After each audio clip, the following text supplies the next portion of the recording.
Hello दोस्तों, कैसे हैं आप सब। तो heal your life with universe में मैं अर्पिता आपका स्वागत करती हूँ। दोस्तों, आज मैं बहुत खुश हूँ क्योंकि ये मेरे चैनल की पहली पहली पहली सक्सेस स्टोरी है। और सक्सेस स्टोरी भी इतनी ब्यूटीफुल है कि आप सुनकर एकदम मेस्मराइज हो जाओगे। इतनी ज़्यादा सुंदर, इतनी ब्यूटीफुल, इतनी प्यारी सी एक वाइफ की ये सक्सेस स्टोरी है।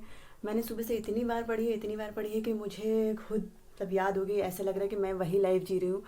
बहुत ही प्यारी, बहुत ही सुंदर सी सक्सेस स्टोरी है।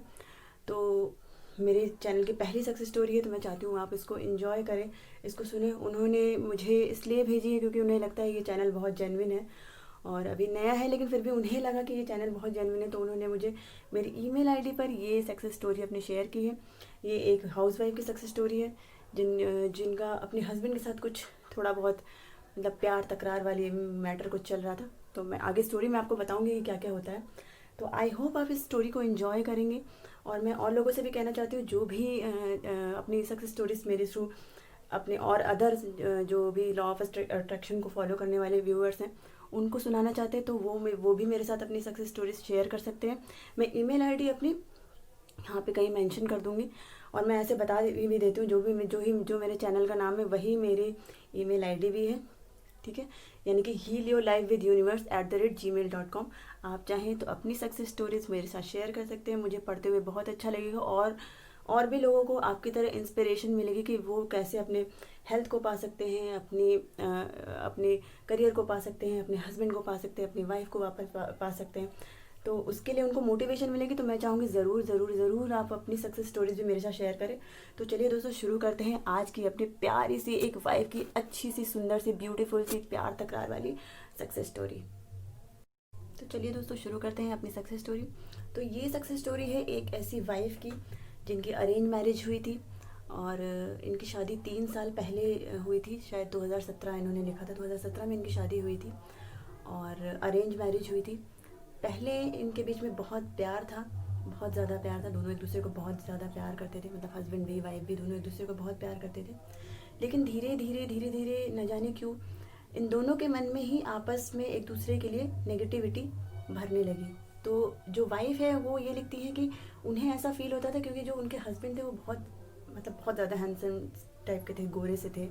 और इनकी जो ये वाइफ थी, जो ये लेडी हैं, ये थोड़ी सी डल कलर की थी। तो इन्हें ऐसा फील होता था, इन्हें अंदर से ऐसा फील होता था कहीं ना कहीं इनके हस्बैंड जो है वो इनके जो डल कलर है उससे खुश नहीं है। वो इनको इसकी वजह से वो कम प्यार करते हैं, थोड़ा सा इनको इग्नोर करते हैं, थोड़ा सा इनके प्रति कम केयरिंग है, कम इनको चाहते हैं। तो इस वजह से ये थोड़ी सी अंदर अंदर परेशान रहती थी, थोड़ी सी अपने अपने आप में बहुत नेगेटिव रहती थी, बहुत अपने आप को मतलब कमतर उनसे महसूस करती थी। उनसे उनके साथ कहीं आना जाना भी है इसीलिए अवॉइड करती थी। और इनको लगता था कि इनके हस्बैंड भी इनके साथ आना जाना अवॉइड करते हैं क्योंकि वो बहुत ज़्यादा हैंडसम है, अच्छे लेवल पे हैं, तो इनके साथ वो जाना अवॉइड करते हैं। तो इस वजह से इनके मन में इतनी बहुत ज़्यादा नेगेटिविटी भरी थी। और इनकी नेगेटिविटी की वजह से ही कहीं ना कहीं इनके हस्बैंड के मन में भी नेगेटिविटी भरी जा रही थी, या कह सकते हैं दोनों के मन में पहले से ही नेगेटिविटी थी, ऐसा ये बताती हैं। उसके बाद इन्होंने लिखा था कि इस वजह से क्योंकि इतनी नेगेटिविटी थी, थोड़ा सा इग्नोरेंस था इनके हस्बैंड की तरफ से, तो ये ज़्यादातर अपने मायके में रहती थी। इनको एक बच्चा भी हो गया 1-1.5 साल के बाद। तो लेकिन फिर भी ये अपने मायके में रहना पसंद करती थी, अपने हस्बैंड के साथ बहुत कम रहती थी क्योंकि इन्हें लगता था कि इनके हस्बैंड इनकी केयर नहीं करते, इनको प्यार नहीं करते। तो ये ज़्यादातर अपने मायके में रहती थी और इस कारण से भी इनके बीच में जो है नेगेटिविटी और मतलब नेगेटिविटी काफ़ी बढ़ती चली गई, काफ़ी रेजिस्टेंस आ गया। क्योंकि दूर रहने से आपको पता है कोई भी रिश्ता हो, अगर आप दूर रहते हैं तो जो गलत फहमियाँ हैं वो और बढ़ती चली जाती हैं, बहुत बढ़ती चली जाती हैं। तो यही हो रहा था, इनका बच्चा भी बड़ा हो रहा था लेकिन इनके बीच में गलत फहमियाँ बढ़ती जा रही थी, बढ़ती जा रही थी। मतलब बात होती थी, फिर तकरार होती थी, 10 दिन 12 दिन बाद बंद होती थी, फिर बात हो जाती थी, फिर तकरार होती थी, फिर बात बंद हो जाती थी। लेकिन अभी इन्होंने बताया कि जुलाई में एक ऐसा टाइम आया कि इनका झगड़ा हुआ है इनके हस्बैंड के साथ। मतलब आपस में दोनों ने एक दूसरे के साथ आर्ग्यूमेंट किया, आर्ग्यूमेंट डिवोर्स तक पहुंच गया। दोनों ने एक दूसरे को बोला, मतलब हस्बैंड ने पहले वाइफ को बोला कि चलो डिवोर्स, तुम मेरे साथ खुश नहीं हो, तुम डिवोर्स ले लो। और वाइफ को भी कहीं ना कहीं इतना ज़्यादा मतलब इतनी नेगेटिविटी, इतना गुस्सा भर गया था कि उसने भी बोला कि चलो ठीक है, अब तुम चाहते हो तो मैं डिवोर्स लेने को तैयार हूँ, हम डिवोर्स पे ही बात करेंगे। इतना कह के इन्होंने बातचीत बिल्कुल बंद कर दी। हस्बैंड वाइफ की बात बिल्कुल बंद हो गई। इन्होंने एक दूसरे को मतलब बिल्कुल कॉल वॉल करना, मैसेज करना बिल्कुल बंद कर दिया। और फिर उसके बाद मतलब इन दोनों के घर में भी बातें पता चल गई कि ऐसा कुछ है, कुछ डिवोर्स की बातें चल रही हैं, लेकिन इन लोगों ने आपस में फिर से बात करने की ज़रूरत नहीं समझी, क्योंकि दोनों के मन में बहुत नेगेटिविटी, बहुत गुस्सा भरा हुआ था, एक दूसरे के लिए समझ लीजिए नफरत सी भरी हुई थी। फिर ये बताती है कि हस्बैंड ने तो कोई मतलब एक्शन नहीं लिया, लेकिन ये बताती है इनको 15 दिन के बाद ही ऐसा फील होने लगा कि नहीं, डिवोर्स एक सल्यूशन नहीं है। और क्या कहते हैं, डिवोर्स हम लोग मतलब कोई भी जो है फीमेल जो होती है ना, वो थोड़ा सा सोचती हैं इस बारे में ज़्यादा कि डिवोर्स लेना, एक बच्चा है उसके लिए फ्यूचर का क्या होगा। और कहीं ना कहीं इनको फील होने लगा कि नहीं, ये वाकई में अपने हस्बैंड से प्यार करती हैं। जो प्यार इनका 3 साल में इनको नहीं समझ में आ रहा था, वो इस बीच में जब इनकी दूरी बिल्कुल मतलब बहुत ज़्यादा बढ़ गई, जब डिवोर्स तक की बात आ गई, तो जो वाइफ है इनको मतलब अपने हस्बैंड के प्रति बहुत ज़्यादा प्यार फील होने लगा। और जब प्यार फील होने लगा तो फिर इन्होंने सोचा कि अब क्या करें, बट ये बहुत डरती थी कि कैसे अपनी बातों को शुरू करें, कैसे कॉल करें, कैसे मैसेज करें, बहुत परेशान रहती थी। इसी बीच में इनको इनके घर पर द सीक्रेट की बुक मिली। जी हाँ, द सीक्रेट की बुक, जिसमें लॉ ऑफ अट्रैक्शन, जहाँ से मतलब आप समझ सकते हैं शुरुआत है, जहाँ पे लोगों को पता चलना शुरू हुआ कि लॉ ऑफ अट्रैक्शन क्या है, वो द सीक्रेट बुक ही है। तो द सीक्रेट बुक ये बताती है कि इनके पास बहुत सालों से रखी थी, बट ये उसको एक एज अ नॉवल समझती थी, उसको मतलब कोई इंपॉर्टेंस नहीं देती थी, पड़ी हुई थी इनके यहाँ। बट उस टाइम पे ऐसा लगता है ना, जैसे जब हम कुछ अच्छा काम करने वाले तो एंजल्स आ जाते हैं, तो एंजल ने या यूनिवर्स ने इनको गाइड किया और इन्होंने वो द सीक्रेट बुक पढ़ना शुरू किया। और जब इन्होंने पढ़ना शुरू किया तो इनका ध्यान बहुत लग गया उस द सीक्रेट बुक में। जब द सीक्रेट बुक इन्होंने पढ़ी, थोड़ा बहुत इनको नॉलेज हुई कि आकर्षण क्या है, सेल्फ लव क्या है। फिर उन्हें थोड़ा बहुत ऑनलाइन सर्च भी किया, यूट्यूब वगैरह पे कुछ वीडियोस देखे, तो इनको अपनी गलतियों का थोड़ा थोड़ा एहसास होने लगा। और प्लस इनको ये भी एहसास हुआ कि इनके अंदर सेल्फ लव की बहुत कमी है, क्योंकि ये खुद अपने मन में सोच रहे हैं कि इनका रंग थोड़ा दबा हुआ है या ये थोड़ी कमतर है अपने हस्बैंड से, तो इसलिए इनके हस्बैंड इनको नहीं प्यार करते। तो कहीं ना कहीं इनके अंदर सेल्फ लव की भी कमी थी, जिसकी वजह से भी इनको प्यार शायद कम नहीं। मैंने आपको पहले भी बताया है कि अगर आपके अंदर खुद प्यार नहीं है तो आपको कोई प्यार करने नहीं आएगा। सबसे पहले आपको खुद को प्यार करना पड़ेगा। तो ये बात इनको धीरे धीरे कहीं ना कहीं समझ में आने लगी, और इन्होंने ठान लिया कि अब इनको अपना रिश्ता बिल्कुल अच्छा करना है। और इन्होंने कॉल मैसेज इसलिए भी नहीं किया क्योंकि ये चाहती थी कि अब जो है वो अंदर से बिल्कुल ठीक होना चाहिए। मतलब ऐसा नहीं कि बस फिर से कॉल मैसेज शुरू कर दिया, बातचीत शुरू हो गई, 10 दिन बाद फिर से लड़ाई हो गई। तो ये चाहती थी कि ये पूरी तरीके से अंदर से हील हो जाए, उसके बाद ये अपने रिश्ते को हील करना शुरू करें। तो इन्होंने सबसे पहले जो स्टेप लिया अपने रिश्ते को सुधारने के लिए, इन्होंने सबसे पहले सेल्फ लव स्टार्ट किया। अब इन्होंने सेल्फ लव ये बताती है, इन्होंने ऐसा स्टार्ट किया कि ये अपने आप को रात में सोते समय या दिन में कई बार अपने आप को पॉजिटिव अफर्मेशन देती थी कि मैं अच्छी हूँ, मैं सुंदर हूँ, मैं ब्यूटीफुल हूँ। ऐसे कई सारे इन्होंने 10-15 ये बताती हैं कि इन्होंने ये पॉजिटिव अफर्मेशन जब भी इनको याद आता तो ये जब भी डल फील करने लगती थी अपने आप को पॉजिटिव अफर्मेशन देती थी। उसके साथ ही ये अपने आप को इन्होंने बिजी रखना बहुत शुरू कर दिया और अपने आप में जितना हो सकता था ये अच्छा सोचती थी। और अपने हस्बैंड के बारे में कोशिश करती थी कि बिल्कुल भी नेगेटिव चीज़ें ये ना सोचे। मतलब इन्होंने कई सारे स्टेप लिए, बहुत अच्छे स्टेप लिए। मैं बहुत खुश हूँ इनकी स्टोरी से और इनके स्टेप से कि कितनी समझ इन्होंने दिखाई। ये इन्होंने पॉजिटिव अफर्मेशन शुरू किया, अपने हस्बैंड को भी पॉजिटिव एनर्जीज भेजना शुरू की, जो भी कुछ नेगेटिव इनके मन में था भी उसको भी निकाल के इन्होंने पूरा पॉजिटिव सोचना शुरू किया अपने हस्बैंड को भी के बारे में भी।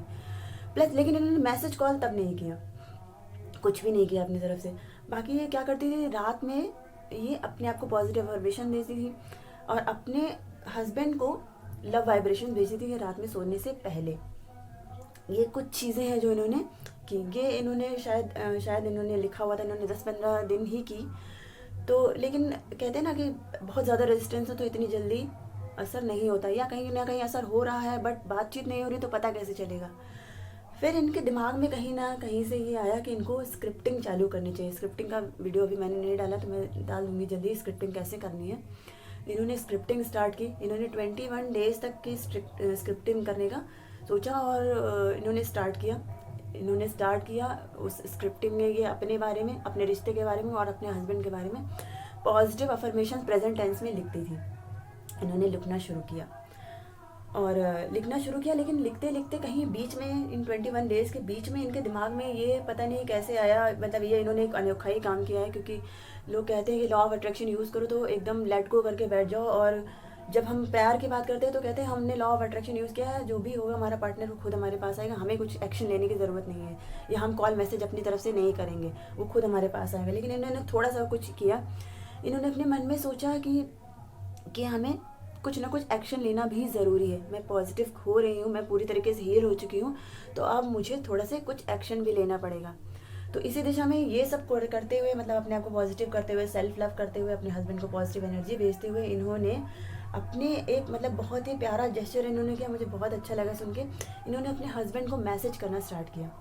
ये रात में सोने से पहले अपने हस्बैंड को एक प्यारा सा लव मैसेज भेजती थी, मतलब good night, I love you, इस तरीके का कोई मैसेज भेजती थी हर रोज़ रात को, बिना किसी एक्सपेक्टेशन के। इन्होंने अपने मन में पहले ही सोच लिया था कि ये कोई एक्सपेक्टेशन नहीं रखेंगे, मैसेज का रिप्लाई आता है या नहीं, हस्बैंड मैसेज पढ़ेंगे या नहीं, इस तरीके का कोई एक्सपेक्टेशन नहीं रखती थी।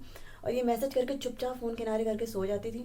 सुबह उठती थी, कभी कभी हस्बैंड इनके मैसेज को पढ़ लेते थे, लेकिन वो रिप्लाई कभी नहीं करते थे। और कभी ऐसा भी होता था कि वो नहीं पढ़ते थे, पूरे दिन उनके मैसेज को नहीं पढ़ते थे, लेकिन ये क्या करती थी, तब भी ये पॉजिटिव रहने की कोशिश करती थी। और उस बारे में भी ये बता दी कि उसमें भी ये स्माइल करके कहती थी, अरे इतना रेजिस्टेंस है तो इतना तो बनता है यार, इतना गुस्सा तो बनता है, इतनी जल्दी थोड़ी ना कोई रिप्लाई करेगा। ये अपने आप को ही पॉजिटिव चीज़ें मतलब समझाती थी अपने आप को, और फिर भी अपने हस्बैंड को पॉजिटिव वाइब्स ही भेजती थी। मतलब आप देख रहे हैं बहुत ब्यूटीफुल ये मतलब वाइब जो भी है, बहुत समझदार है, बहुत मतलब इन्होंने बहुत अच्छा से अपनी जो नेगेटिविटी है उनको कम किया, अपने हस्बैंड की नेगेटिविटी को कम किया। तो धीरे धीरे ऐसे करते करते इनके 21 डेज़ पूरे हो गए। 21 डेज़ पूरे हो गए, स्क्रिप्टिंग का डे इनका पूरा हो गया। इन्होंने वो अपनी डायरी उठा के एक साइड में रख दी और इन्होंने कम्प्लीटली लेट गो करने का सोचा, और इन्होंने मैसेज करना बंद कर दिया उसके बाद। मतलब इन 21 डेज़ के बीच में ये मैसेज करती रही, स्क्रिप्टिंग भी करती रही, लेकिन 21 डेज़ जब ख़त्म हो गए तो इन्होंने डिसाइड कर लिया कि ये अब मैसेज नहीं करेंगे। फिर इनके हस्बैंड का भी कोई मैसेज नहीं आया, लेकिन ये अपने कामों में कह सकते हैं कि स्क्रिप्टिंग की वजह से इन्होंने कम्प्लीटली लेट गो कर दिया था, तो ये अपने कामों में बहुत बिजी हो गई। इन्होंने सोचना ही छोड़ दिया, खुश रहती थी, अपने कामों में बिजी रहती थी, अपने बच्चे में बिजी रहती थी। कुछ दिन बाद इनके बच्चे का बर्थडे पड़ा। एज यूजुअल इनके हस्बैंड का फ़ोन आया रात में इन्होंने फ़ोन नहीं उठाया क्योंकि बहुत रात हो चुकी थी।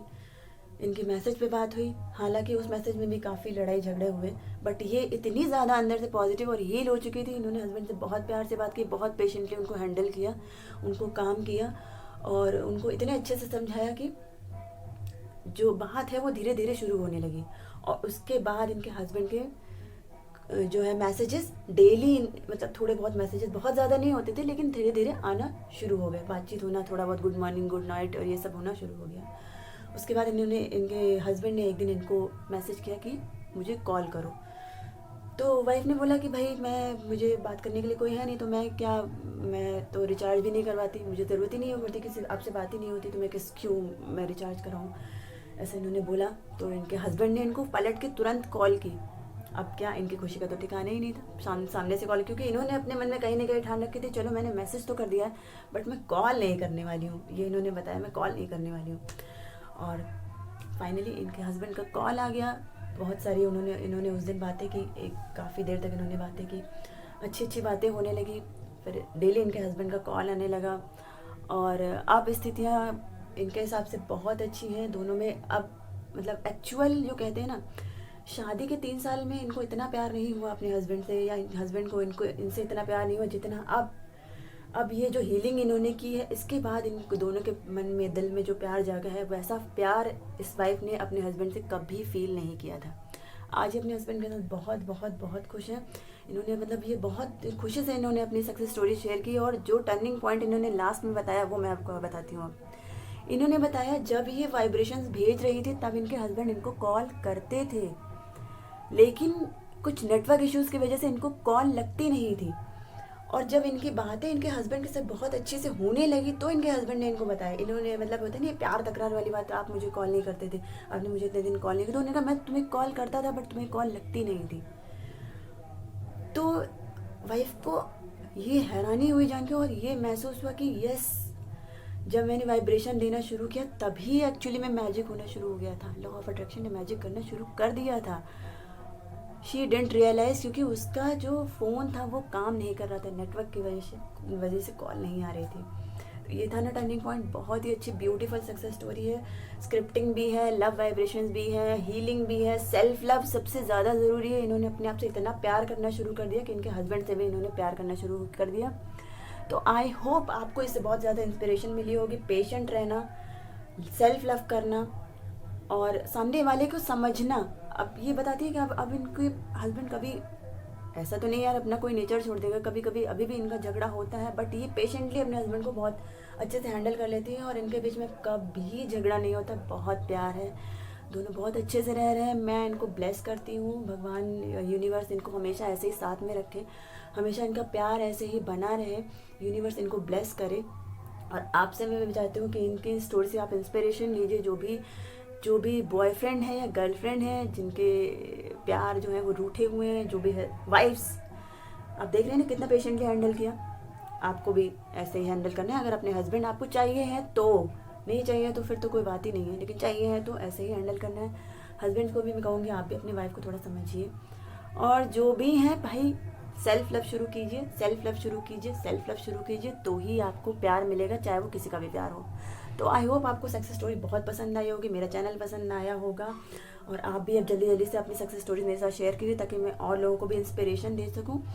तो चलिए दोस्तों, चलते हैं। आज की वीडियो को मैं यहीं एंड करती हूँ। मेरे साथ अपने आप को हील कीजिए, heal your life with universe में, और यूनिवर्स के साथ मैं और आप एक जर्नी तय कर रहे हैं, एक जर्नी कर रहे हैं एक दूसरे को हील करने के। तो होप मुझे लगता है आप मेरे साथ ये जर्नी ज़रूर करेंगे और हम बहुत ही अच्छी हीलिंग करेंगे। चलिए दोस्तों, मैं इस वीडियो को यहीं एंड करती हूँ।